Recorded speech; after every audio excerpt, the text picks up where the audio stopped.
Porque a nossa leve e momentânea tribulação produz para nós um peso eterno de glória muito excelente. 2 Coríntios capítulo 4, versículo 17. Por esse versículo, meditaremos hoje nessas poderosas palavras do apóstolo Paulo. O apóstolo Paulo foi o mais ilustre e talvez o mais íntimo apóstolo de Jesus, pois foi a ele que o Evangelho, como a nenhum outro, foi revelado.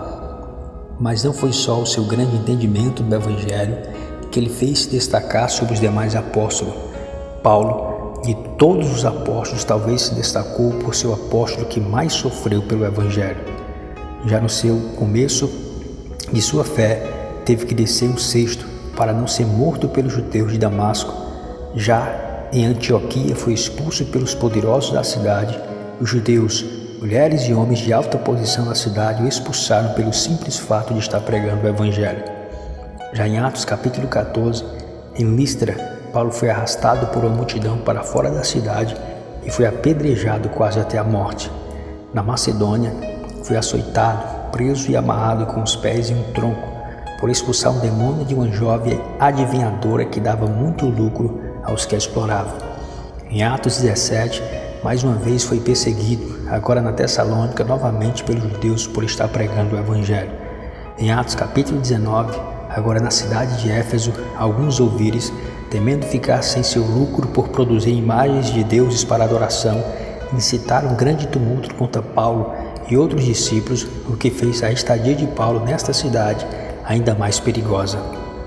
Na cidade de Jerusalém, em Atos capítulo 21, mais uma vez, os judeus fazem uma grande confusão por deduzirem que Paulo teria profanado o templo, levando um grego, Trofimo, até lá. Eles incitaram as pessoas contra Paulo e o arrastaram para fora do templo, espancando e o quase matando. Bom, todos esses relatos bíblicos já bastariam para mostrar como a vida do apóstolo Paulo não foi fácil. Mas as palavras do próprio apóstolo Paulo, ele faz o seguinte relato. Em 2 Coríntios capítulo 11, a partir do verso 24. Recebi dos judeus 5 quarentenas de açoite menos 1. 3 vezes fui açoitado com vara. Uma vez fui apredejado. 3 vezes sofri naufrágio.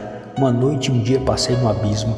Em viagens, muitas vezes em perigos de rios, em perigos de salteadores, em perigos da minha nação, em perigo dos gentios, em perigo da cidade, em perigo no deserto, em perigos no mar, em perigo entre os falsos irmãos, em trabalhos e fadiga, em vigílias, muitas vezes em fome e sede, em jejum, muitas vezes em frio e nudez.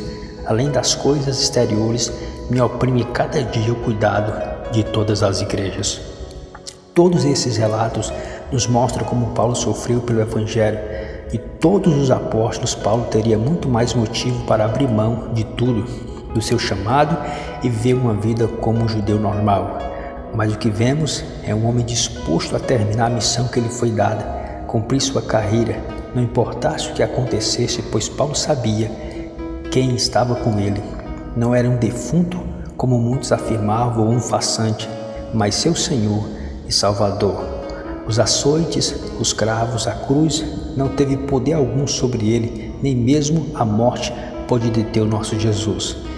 É nele e em suas promessas que Paulo encontrou forças para vencer. 2 Coríntios, no capítulo 12, versículo 10, Paulo diz: pelo que sinto prazer nas fraquezas, nas injúrias, nas necessidades, nas perseguições, nas angústias por amor de Cristo, porque quando sou fraco, então é que sou forte.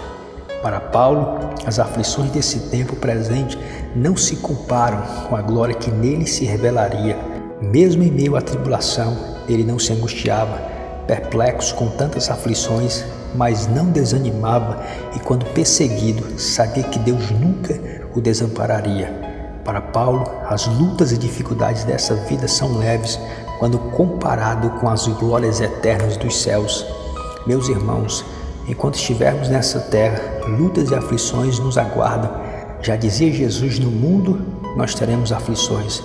Pelo que você tem passado, que dificuldades te afligem, saiba que quando comparadas com as alegrias dos céus, elas são leves, elas são momentâneas.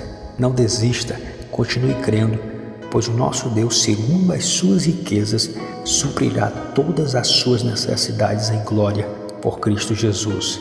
Ele não irá suprir algumas necessidades, mas todas as necessidades. Deus em Cristo te abençoe, em nome de Jesus.